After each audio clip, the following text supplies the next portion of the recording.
ambulance. What's the exact address of the emergency? Primrose Sands, please. It's the beach is by the main shop. And what's the problem there? Tell me exactly what happened. We've got a female about 20. She's found on the beach itself, and she's got neck pain and back pain. We can't move her at all. We'll get our ambulance heading straight underway. They'll be coming from Dodgers Ferry and they'll be coming as quickly as they can.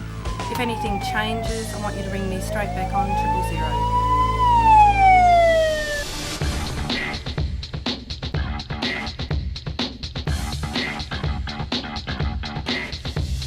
Within Ambulance Tasmania, we have over 500 volunteer ambulance officers who work across 42 stations. Of those 42 stations, 25 are purely manned by volunteers. I'm coordinator of the Bishno Ambulance Group. I'm also a dive instructor in Bishno, and I've been a volunteer ambulance officer for 19 years.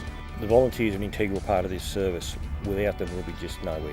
There'll be nothing. The community would not get the service they require and deserve. For me, it's a way of giving back to the community that largely helps keep me employed. Learning all those sorts of things, it's good for me and it's good for the community. And it's something that I enjoy. You really feel like you're positively contributing to your community and really making a difference. TAS Hobart to Dodgers Ferry at 714. Could you advise an ETA for the scene? ETA to destination is about 3 minutes. It's fantastic to be able to know that people feel safe because you're there and you can make a massive difference to people's lives. Frequently we go to ambulance jobs that are, people are they're not life-threatening, but what we do is give people dignity, and that means give our community dignity. You can walk down the street and people come and shake your hand and pat you on the shoulder and say thanks, thought I was going to die, but as soon as you rocked up, everything's came good. It's going to be a bit uncomfortable. And we need to find out straight away from them what their lifestyle is, what their family involvement is, because as far as we're concerned, family comes first. There's no hard and fast rule of attendance or training or commitment. We ask that you give your time when you can, to the best that you're able to at that time. I'm a level 2 ambulance officer, which means generally if I go out with a level 1 officer, I head up the team. I guess that involves a little bit more responsibility. I've been staying as a level 1, and that's something that you can do within the service. Sometimes I think other people find it daunting that they might have to do too much patient care. At this stage I'm happy to stay at level 1 and just be that support person. A normal average training session would include some form of presentation as well as some form of skills work. We train once a week and have logbooks which we fill out to keep track of our skills. Old people, sick people who, if there wasn't volunteers like us, guaranteeing that they could get to hospital when they need it, those people would be moving out of their homes, living somewhere where they didn't feel part of the community because they needed to be closer to medical facilities. We've got mechanics, we've got office workers, we've got the unemployed, we've got professional people.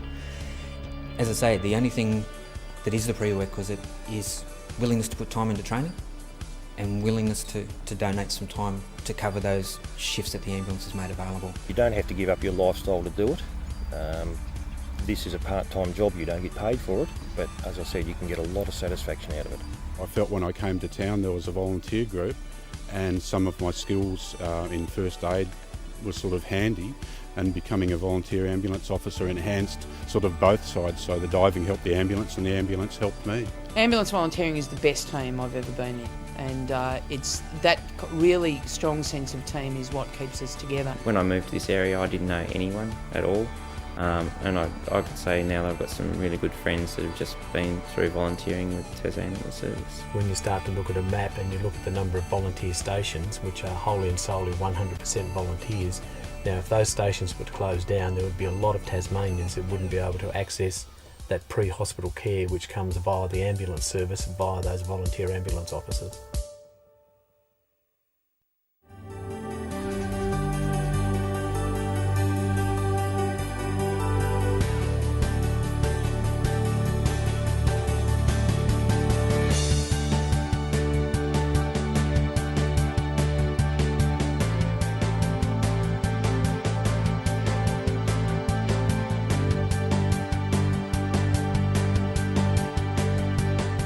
what we are in ambulance is an expression of the community.